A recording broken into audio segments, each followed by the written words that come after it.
It's Saturday morning. The sky is blue, the sun is shining, the breeze is blowing the soft scent of freshly cut grass, orange slices, and just the slightest little hint of mildewed shin guards.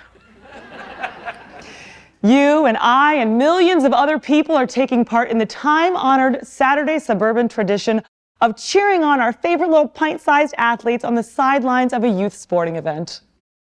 When suddenly, out of nowhere, we hear the loud cry from one parent.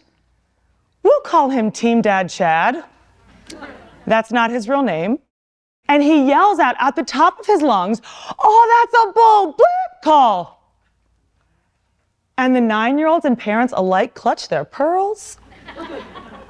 And the referee on the field does not like the call out any more than the rest of us. And he pulls his whistle out, blows it at Team Dad Chad, and yells right back to him, "You're out of here." And Team Dad Chad goes, "That's fair." And he turns around and huffs off, walks off to his car.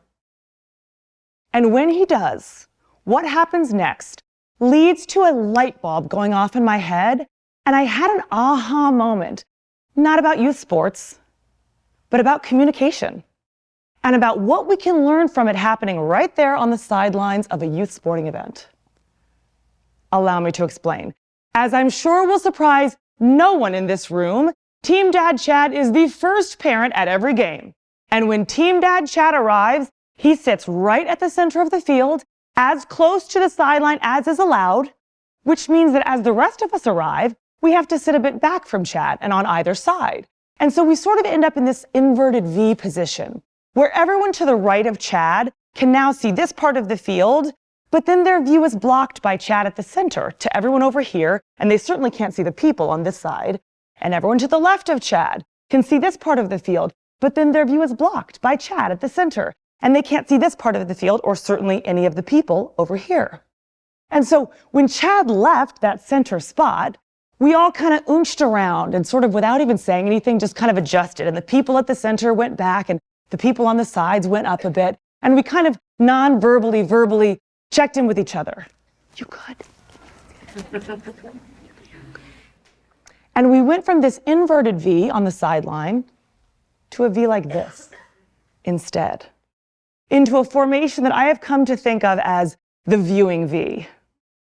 And now, everyone on the right of the center could see the whole field and each other. And everyone on the left side of center could see the whole field and each other. What if we apply this same formation to our conversations and to our communication? And what if we even take ourselves off the sidelines and act as if we are the athletes on the field communicating in the conversations ourselves? With an athletic mindset, thinking of athletic communication as an endeavor that can be won. However, the person or people with whom you are communicating are not your opponent. They are your teammate. We are all in this together. And we are all rookies. None of us has humaned before, right? So let's cut each other a little bit of slack. Let's take on that more accepting mindset and let's start talking, instead of just about each other, let's talk to each other.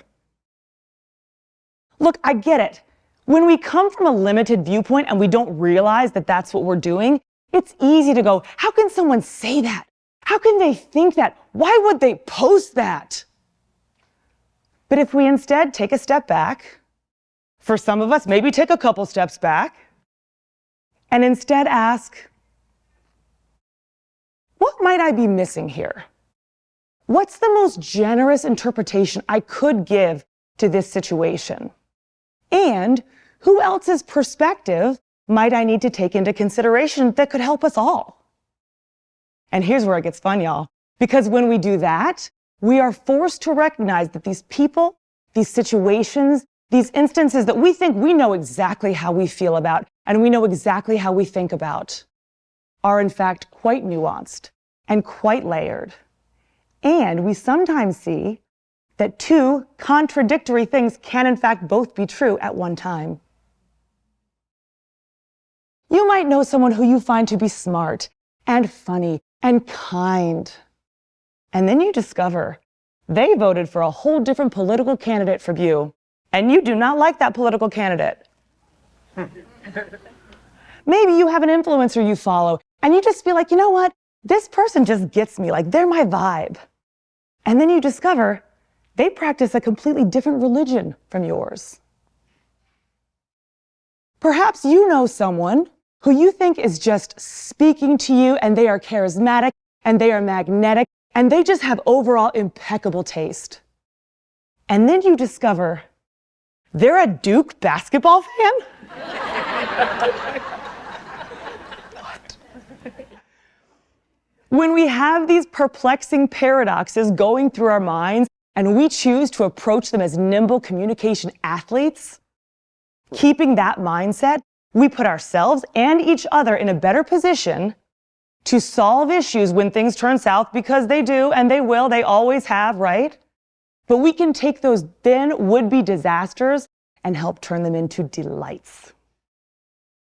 On March 5th of 2022, not far from where we are today, about a mile and a half up the road at Bank of America Stadium, Charlotte FC's first ever home soccer game had at first what appeared to be quite a disaster on the way. When the first few lines into the national anthem, the microphone went out. And at first, the crowd wasn't sure what to do. The crowd wasn't even sure what really had happened. And so they were a bit confused, and it took them a minute. But when they did, person by person, section by section, row by row, they started singing with each other and for the soloist, and they finished the song together, 74,000 people strong. Oh, it was magical. And at the end of the song, everybody went crazy in celebration.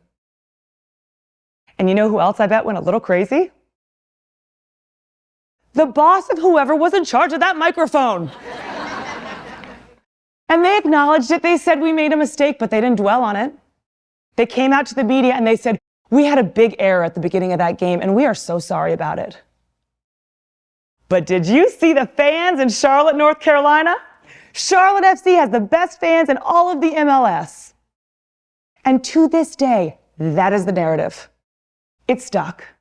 Charlotte FC is known to have one of the strongest fan bases in all of Major League Soccer, in spite of being one of the newest teams in the whole league. And now, if you ever come to a Charlotte FC home game, which I hope all of you do, you will see every single time there is a professional national anthem singer, and they will take the center of the field and they will sing the first 3 lines of that song, and then they will take the microphone and they will do this. And they invite the crowd to sing with them and to sing for them. Oh, and it is a beautiful tradition. When we apply an athletic mindset, we take disasters and we turn them into delight.